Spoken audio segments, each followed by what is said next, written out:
প্রথমবারের মতো জাতীয় বক্সিং প্রতিযোগিতায় অংশ নিয়ে বাজিমাত প্রবাসী বক্সার জিনাত ফেরদৌসের 52 কেজি ওজন শ্রেণীতে আফরা খন্দকারকে হারিয়ে স্বর্ণ জিতলেন তিনি।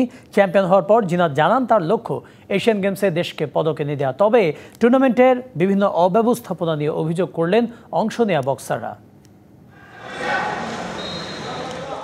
4 বছর পর যেন প্রাণ ফিরে পেয়েছে জাতীয় বক্সিং স্টেডিয়াম। নিঃশব্দ রিংয়ে এবার ফিরেছে ঘুষির ঝড়। 4 দিনব্যাপী টুর্নামেন্টের অন্যতম আকর্ষণ ছিলেন প্রবাসী বক্সার জিনাত ফেরদৌস। 52 কেজি ওজনের ফাইনালে জিনাত ফেরদৌসের প্রতিপক্ষ ছিলেন আফরা খন্দকার। তবে লড়াইটা খুব কঠিন হয়নি তার জন্য। দুর্দান্ত পারফরমেন্সে 5-0 ব্যবধানে পদক নিশ্চিত করেন জিনাত। এর আগে আন্তর্জাতিক মঞ্চে বাংলাদেশের প্রতিনিধিত্ব করলেও জাতীয় চ্যাম্পিয়নশিপে এটি ছিল তার অভিষেক। তবে এখানেই থেমে থাকতে চান না, নতুন স্বপ্নের আশার কথা শোনালেন জিনাত। কখন আমি লাস্ট এশিয়ান গেমসটা খেলছি, I had 2 years of experience. এখন হলো 4 বছর হচ্ছে। So I've developed as a fighter.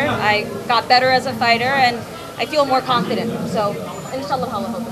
ফাইনালে জিনাতের প্রতিপক্ষ ছিলেন আফরা খন্দকার। তিনি মূলত বাংলাদেশ জাতীয় নারী ফুটবল দলের অধিনায়ক আফিদা খন্দকারের বড় বোন।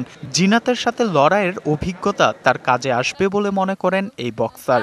অ্যাটাকিং স্কিলগুলো অনেক ভালো ছিল, তার মুভ করা, ডাকিং, ডজ দিয়ে যে খেলেছে, আমি এগুলো তার কাছ থেকে শিখেছি। আমিও চেষ্টা করবো যে সামনে তার থেকে ভালো খেলতে পারি। যে উপদেষ্টা মহোদয়ের কাছে চাইবো যে আমাদের বাংলাদেশের স্পোর্টসের দিকে আরেকটু যদি সে ডেভেলপ করে, বাইরের প্লেয়ারদের প্র্যাকটিস ফ্যাসিলিটিস অনেক, যেটা আমরা পাই না।